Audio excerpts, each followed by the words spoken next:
우리는 작년 6월 첫 주일부터 요한복음을 본문으로 말씀을 나누었습니다. 지난 1년 동안 시간 요한복음 말씀을 통하여 하나님의 놀라운 사랑을 깨닫게 해주시고 그 사랑을 누리게 해주신 은혜에 감사를 드립니다. 오늘 읽은 본문 21장 바로 앞에 나오는 20장 31절 말씀을 보시면 요한복음을 기록한 목적이 나옵니다. 오직 이것을 기록함은 너희로 예수께서 하나님의 아들 그리스도이심을 믿게 하려 함이요 또 너희로 믿고 그 이름을 힘입어 생명을 얻게 하려 함이니라. 아멘.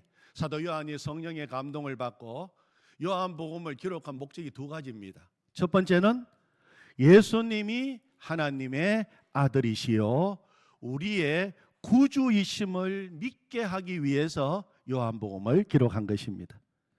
여러분, 구원을 얻는 방법은 오직 한 가지입니다. 예수님을 믿는 것입니다. 예수님 외에는 구원받을 길이 없습니다.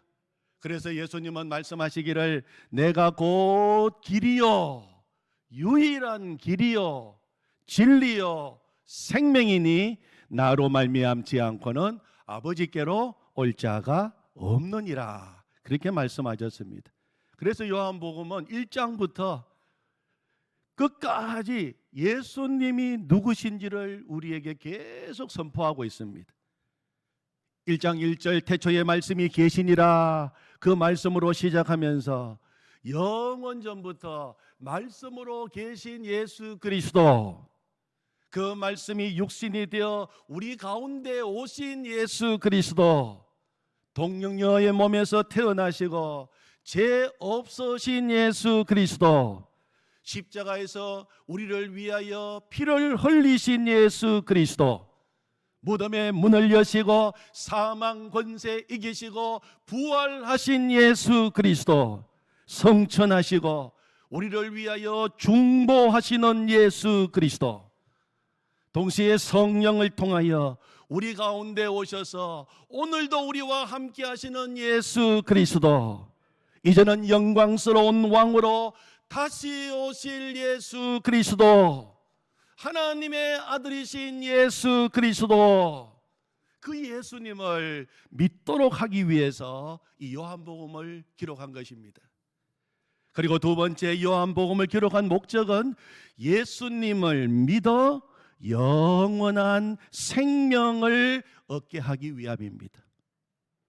예수님 믿는 이유가 잠깐 사는 이 세상, 떠날 인생 좀 더 잘 살기 위해서 예수님 믿는 거 아닙니다.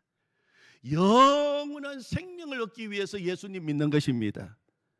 하나님이 세상을 이처럼 사랑하사 독생자를 주셨으니 이는 그를 믿는 자마다 영생을 얻게 하려 하심이라. 멸망하지 않고 영원한 생명 주시는 것이 하나님 아버지의 계획인 것입니다. 영생, 영원한 생명은 단순히 오래오래 사는 것을 말하는 거 아닙니다. 죄로 인하여 끊어졌던 하나님과의 관계가 회복이 되는 것이 영생입니다. 생명의 주인이신 예수님과 친밀한 교제가 이루어지는 것입니다. 영생은 포도나무 대신 예수님께 붙어 있어 날마다 예수 생명을 누리면서 사는 것을 말하는 것입니다. 그런데 이 영생, 이 생명은 특별한 사람만 누리는 거 아닙니다. 예수님을 믿는 사람이라면 누구든지 이 생명을 누릴 수 있고 누리면서 예수 생명으로 살아야 하는 것입니다. 사랑하는 성도 여러분, 영생을 누리며 살고 계십니까? 영원한 생명을 누리면서 살고 계십니까? 그래서 예수님으로 인하여서 산 소망이 생겼고 예수님으로 인하여서 행복하십니까? 그러시다면 요한복음을 바로 배우신 거예요. 요한복음을 잘 배우시고 진짜 진리를 깨달으신 것입니다. 지난 1년 동안 요한복음 말씀을 나누면서 늘 물었던 질문이 예수님은 누구신가 하는 질문이었습니다. 단순히 교리적으로 묻는 질문 아닙니다. 지식적으로 묻는 질문도 아닙니다. 나는 정말로 예수님을 인격적으로 만났느냐, 그것을 묻는 것입니다. 예수님과 친밀한 관계를 말하는 것입니다. 아무리 예수님에 대해서 많은 지식을 가지고 있고 많은 정보를 가지고 있어도 예수님을 만나서 예수님과 인격적인 교제를 나누지 못한다면 행복하지 않아요. 그래서 우리 교회에서는 24시간 예수님과 행복한 동행을 강조하는 것입니다. 예수님을 진짜 알고 예수님 진짜 믿자는 것입니다. 그래서 예수님 믿는 그 놀라운 행복을 누리자는 것입니다. 저는 목사로 부름을 받았지만 늘 염려 걱정에 사로잡혀서 살았던 적이 많습니다. 목회를 하면서도 늘 교회를 부흥시켜야 한다는 무거운 짐에 눌려서 염려가 많았어요. 그래서 행복하지 않았던 것입니다. 그 이유는 예수님을 진짜 몰랐기 때문이었습니다. 그런데 나는 죽고 예수님으로 사는 복음을 제가 깨닫게 된 것입니다.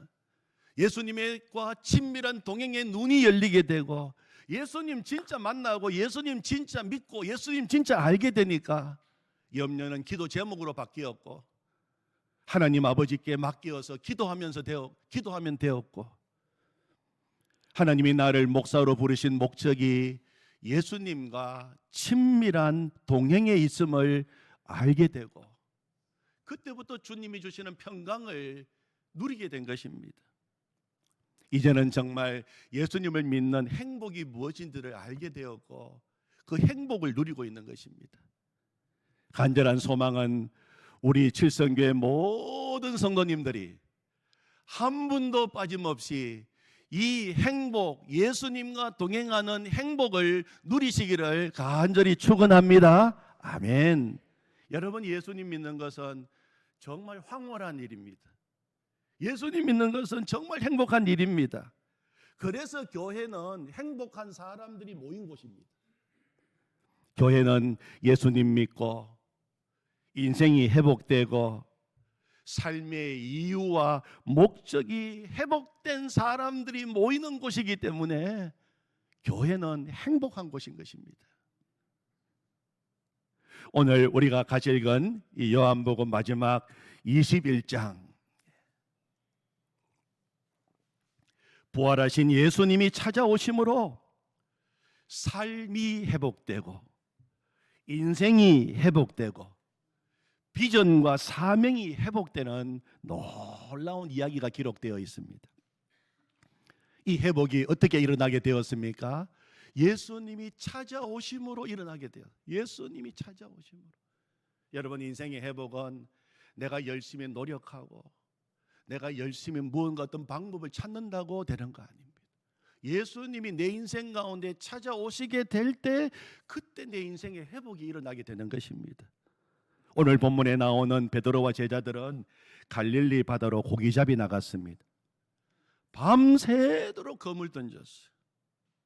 그런데 그 결과는 그들의 기대와는 전혀 달랐습니다. 3절 하반절을 보십시오. 3절 하반절에 보시면 그날 밤에 아무것도 잡지 못하였더니, 베드로와 제자들은 밤새도록 수고했어요. 열심히 밤새도록 검을 던졌습니다. 칠흑같이 어둡고 캄캄한 밤에 세차게 몰아치는 파도와 싸우면서 차가운 바닷바람도 그대로 맞아가며 열심히 밤새도록 검을 던지고 고기잡이 했습니다. 그러나 헛수고였어요.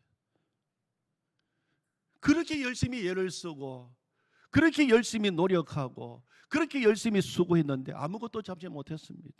도대체 왜 이런 일이 일어났을까요? 예수님은 이미 요한복음 15장 5절 포도나무 비유에서 그 이유를 분명히 먼저 말씀하셨어요. 나를 떠나서는 너희가 아무것도 할 수 없음이라. 그렇게 말씀. 나를 떠나서는 너희에게 아무 열매도 없다. 밤새도록 수고하였으되 열매를 거두지 못한 근본 이유를 주님이 주신 말씀에 근거하여 그 원인을 찾으면 그들은 주님을 떠나 있었기 때문입니다. 너희가 나를 떠나 있었구나. 그래서 너희가 그렇게 수고하고 애쓰고 노력해도 열매가 없구나. 그렇게 주님이 말씀하고 계시는 것입니다. 그런데 베드로와 제자들은 그렇게 생각하지 않았어요. 주님 없이도 자기들이 뭔가를 거둘 수 있다고 생각한 것입니다. 그들은 갈릴리 바다 어부 출신입니다. 거기에서 잔뼈가 굵은 사람들입니다. 고기 잡는 데는 베테랑입니다. 선수입니다. 경험도 있고 자신도 있습니다. 고기 잡는 데는 꼭 주님이 없어도 자신이 있었어요. 그러나 결과는 아무것도 거둘 수 없었어요. 그들이 밤새도록 수고하며 던진 그물은 텅 비어 있었습니다. 사랑하는 성도 여러분, 오늘 이 베드로와 제자 이야기가 나의 이야기는 아닙니까? 혹시 우리의 이야기는 아닙니까? 밤새도록 수고했어요. 애썼습니다. 노력도 했습니다. 그런데 나의 인생의 거물은 비어 있습니까? 마음이 허전하십니까? 기대가 무너지고 낙심이 찾아왔습니까? 왜 그렇습니까? 혹시 주님을 내 인생의 주인의 자리에 모시지 않고 저 멀리 저 바닷가 언덕에 세워두고 있지는 않습니까? 요한계시록 3장 20절 말씀에 보면 예수님이 하신 말씀이에요. 볼지어다 내가 문 밖에 서서 두드리노니 누구든지 내 음성을 듣고 문을 열면 내가 그에게로 들어가 그와 더불어 먹고 그는 나와 더불어 먹으리라. 우리는 이 구절을 전도할 때 많이 사용해요. 저 불신자들, 저 세상에 있는 사람들은 예수님을 문 밖에 세워두고 사는 사람들이기 때문입니다. 그러나 사실은 이 말씀은 예수님께서 성도들에게 주시는 말씀입니다.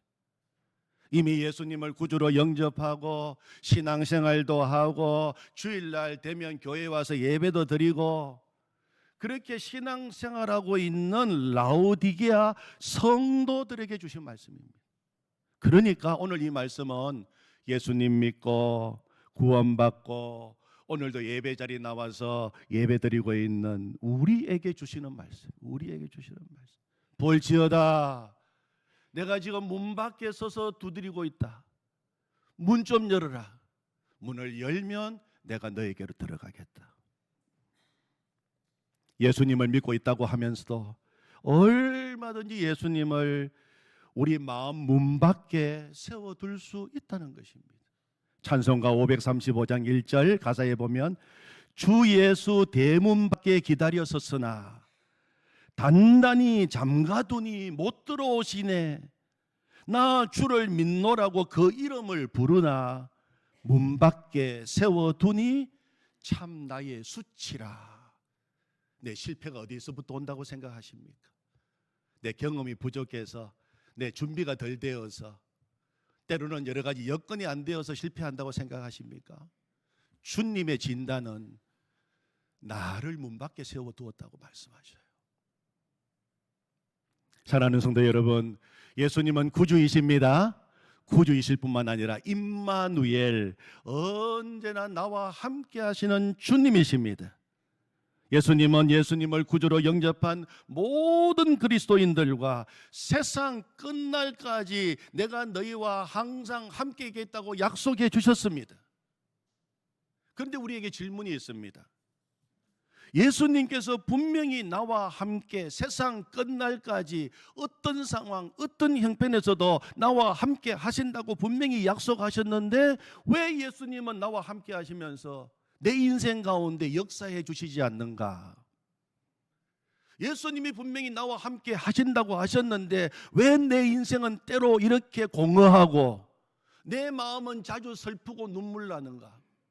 왜 내 인생은 낙심과 좌절과 두려움과 우울함이 가득 차 있고 왜 이렇게 내 인생은 자주 넘어지고 내 인생은 복잡하고 힘들고 어려운가?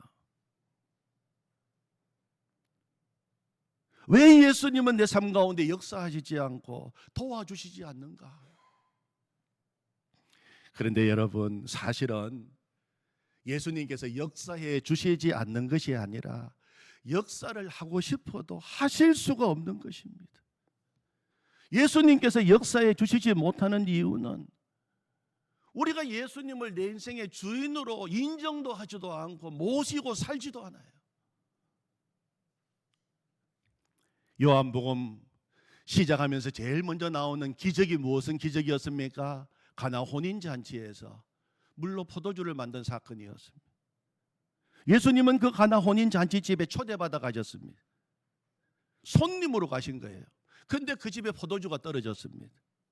예수님이 그 자리에 계셨는데도 포도주가 떨어지고 그 잔치집에 큰 문제가 생긴 것입니다. 예수님은 그 집에 계셨지만 처음에는 아무것도 하실 수가 없으셨어요. 손님이시니까. 손님으로 초대받아 그 자리에 계셨기 때문입니다. 그러나 우리는 이 이야기의 결말을 알고 있습니다. 나중에 예수님을 주인의 자리에 모시고 주님의 말씀에 온전히 순종하기 시작하자 물이 변하여 포도주가 되는 역사가 일어나게 되었고 다시 잔치는 계속될 수가 있었던 것입니다. 우리가 여러분 솔직하게 지금 예수님을 내 인생의 중심에 모시고 있는가? 정말 예수님이 내 마음의 주인이신가? 도대체 내 마음에 누가 계시는가? 우리가 살펴보아야 합니다. 정말 내 인생의 주인이 예수님이신가? 정말 예수님이 내 인생의 주인 되셔서 말씀하시고 나는 그 말씀에 귀를 기울이고 그 말씀에 순종하는가? 여러분 예수님을 믿어도 주님 말씀대로 순종하며 산다는 것이 너무 막연하십니까? 도대체 어떻게 사는 것이 주님 말씀에 순종하며 사는 것인가? 어떻게 살란 말인가? 그렇게 느껴지신다면 그동안 우리가 워낙 주님 말씀대로 살지 않아서 그렇습니다. 말은 순종하는데 한 번도 제대로 말씀에 순종한 적이 없고 말씀 따로 삶 따로 내 마음대로 내 경험대로 내 계획대로 살았기 때문에 주님 말씀에 순종한다는 것이 너무 막연해요. 너무 막연해요. 뭐 이러다가 일 될까?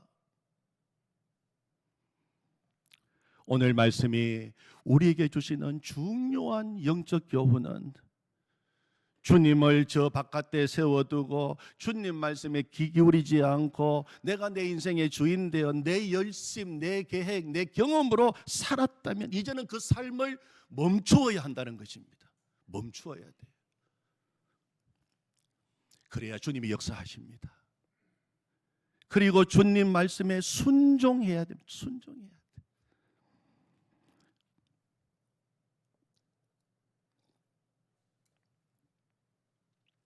보십시오. 텅 빈 검을 보며 낙심하고 있는 제자들에게 우리 주님이 찾아와 주셨습니다. 물으셨습니다. 너희에게 고기가 있느냐? 없나이다. 그때 주님은 밤새도록 검을 던져 고기 잡지 못한 그 어부들에게 그물을 배 오른편에 던지라 그렇게 말씀하셨어요. 제자들이 말씀에 순종하여 그물을 오른편에 던졌어요. 밤새도록 그들은 그물 던진 사람입니다. 자신의 경험대로 자신의 계획과 자신의 실력대로 계속 밤새도록 그물 던졌지만 고기 못 잡았던 사람이에요. 그런데 이번에는 달랐습니다. 주님께서 오른편에 그물 던져라. 배 오른편에.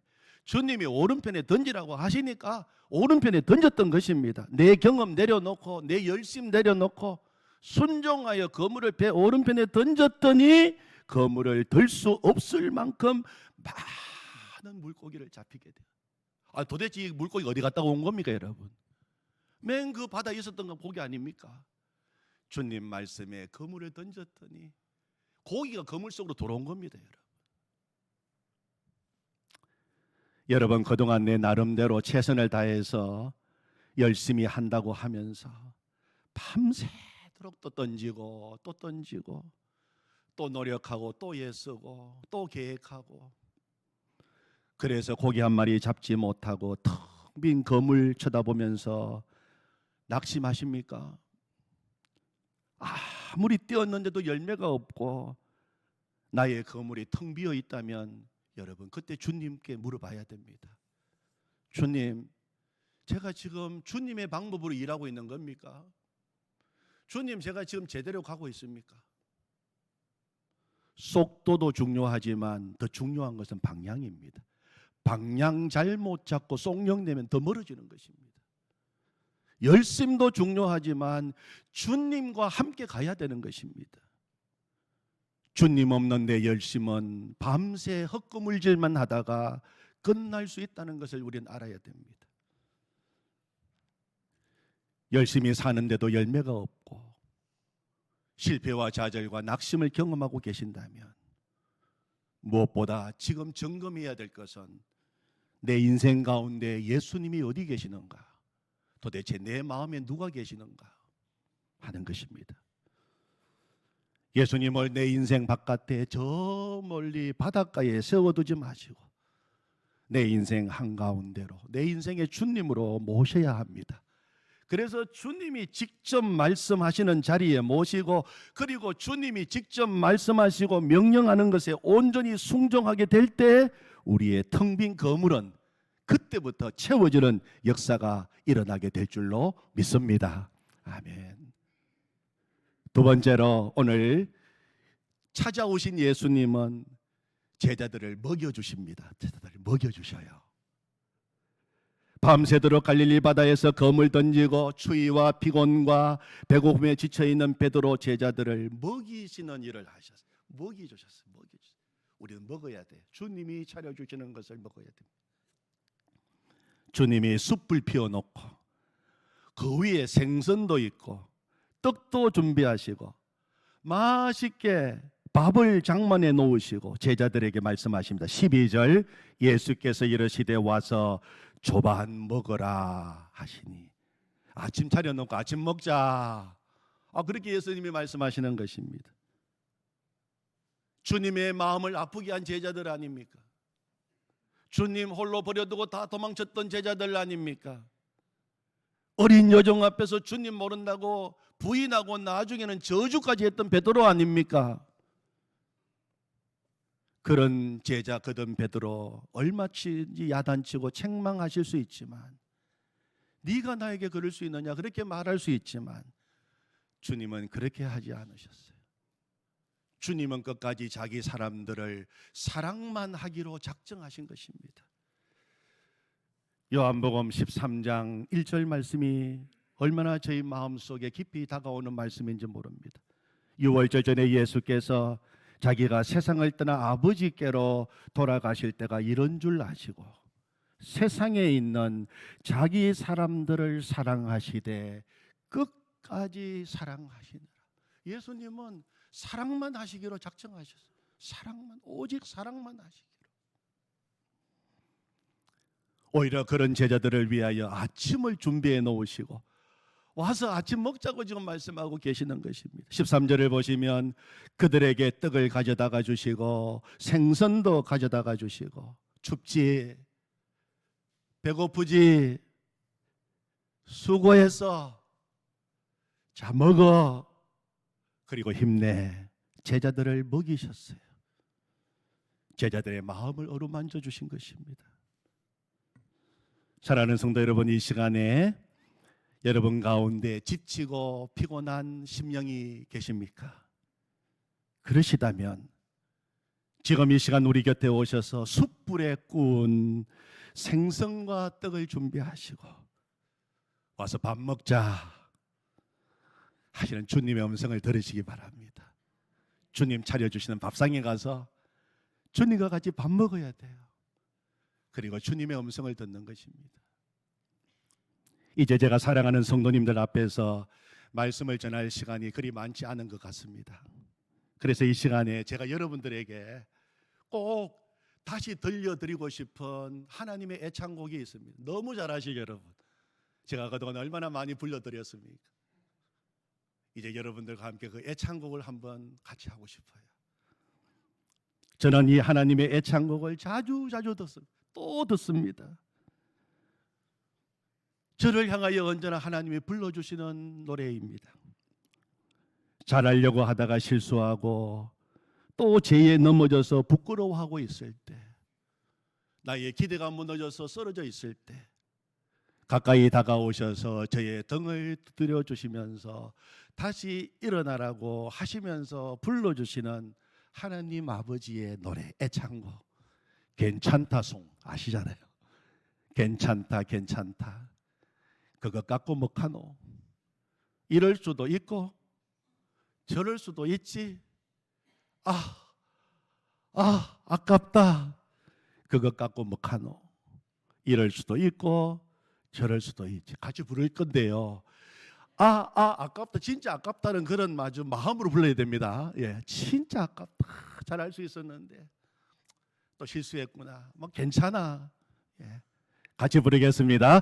괜찮다, 괜찮다. 그거 갖고 뭐 카노. 이럴 수도 있고 저럴 수도 있지. 아깝다. 괜찮다, 괜찮다. 그거 갖고 뭐 카노. 이럴 수도 있고 저럴 수도 있지. 아멘 하면 안 됩니까?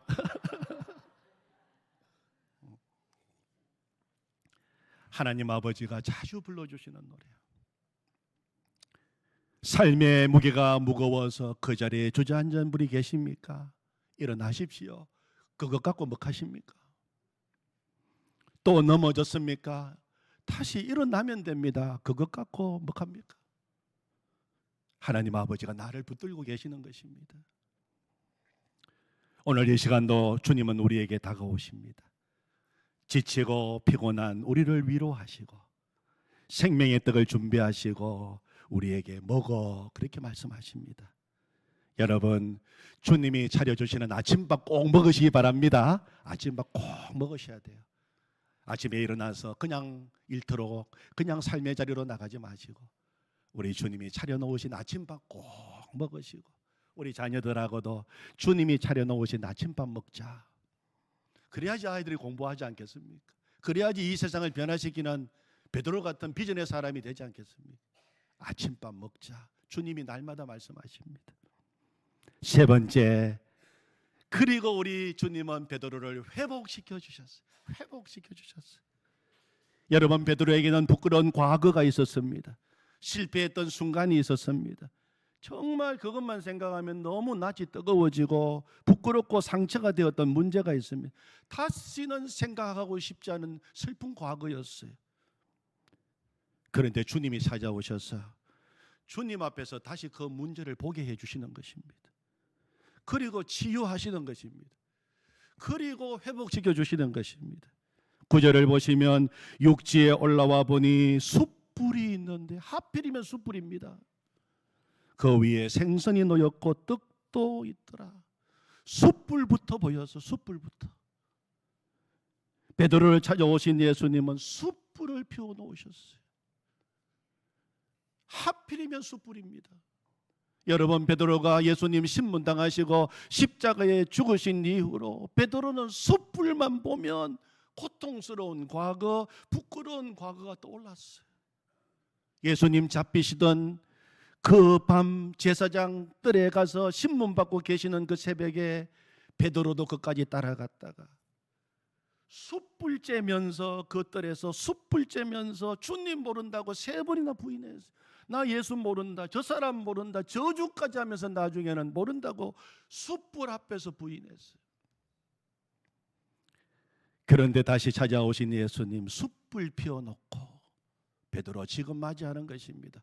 여러분, 숯불 두 단어가 나오는데 성경에 보면 똑같은 원어로 바로 제 베드로가 부인했던 숯불, 주님이 피워놓으신 숯불, 똑같은 단어입니다. 주님 모른다고 부인한 베드로 위에서 숯불 피워놓으시고 생선도 구우시고 떡도 준비하시고 와서 아침 먹자 그렇게 말씀하고 계시는 것입니다.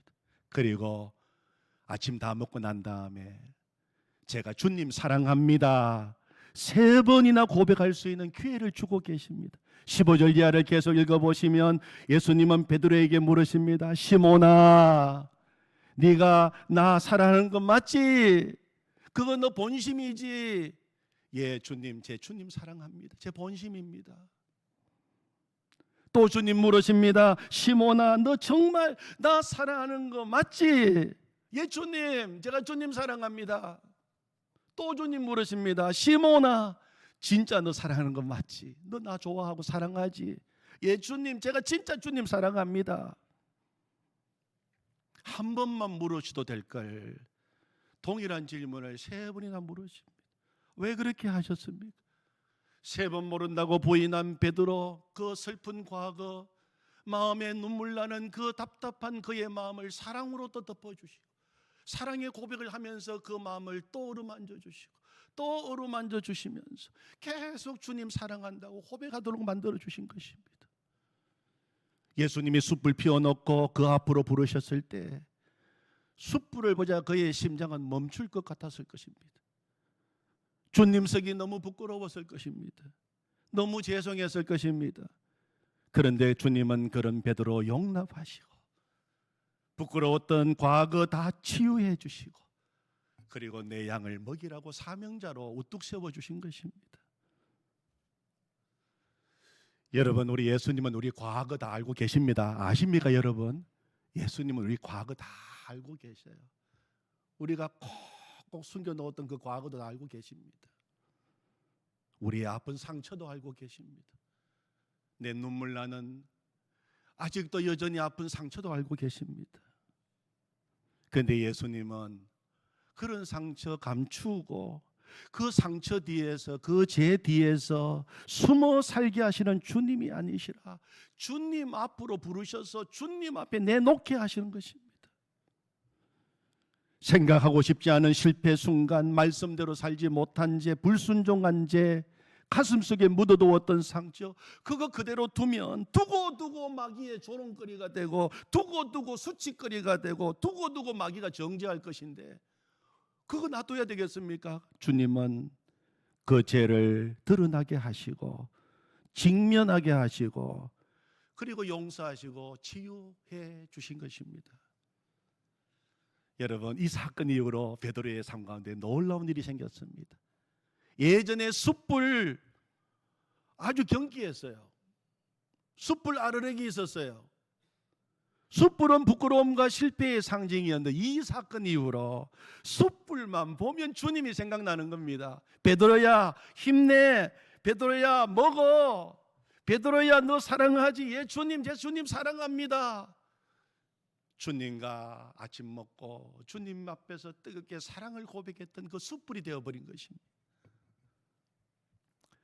숯불 앞에서 다시 주님께 사랑 고백하던 그 일이 생각이 나고, 이제는 숯불 바라보면 더 힘이 나는 것입니다. 숯불.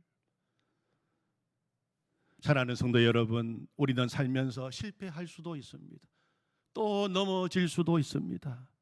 그때마다 오늘 말씀을 기억하십시오. 요한복음 21장 말씀을 다시 읽으십시오. 오늘 말씀을 통하여 분명히 우리가 기억해야 할 것은, 그런 실패한 우리라 할지라도 주님은 포기하지 않으신다는 것입니다. 주님은 결코 우리를 놓지 않으신다는 것입니다. 우리를 찾아오신다는 것입니다. 다시 밥상 차려놓고 먹자고 하시고 우리의 허물을 사랑으로 덮어주시는 것입니다. 우리는 그 예수님이 계시기에 얼마든지 다시 일어날 수 있는 것입니다. 다시 찾아오시는 예수님으로 인하여 기쁨으로 다시 일어나시는 회복의 역사가 있기를 축원합니다. 아멘. 하나님 감사합니다. 주님 너무 좋습니다. 주님이 내 인생 가운데 늘 계시니 감사합니다. 내 인생의 실패, 내 인생의 좌절, 내 인생의 허물, 죄악 그 어떤 것보다도 주님의 사랑이 더 크십니다. 주님 손 붙잡고 일어나겠습니다. 감사합니다. 예수님의 이름으로 기도하옵나이다. 아멘.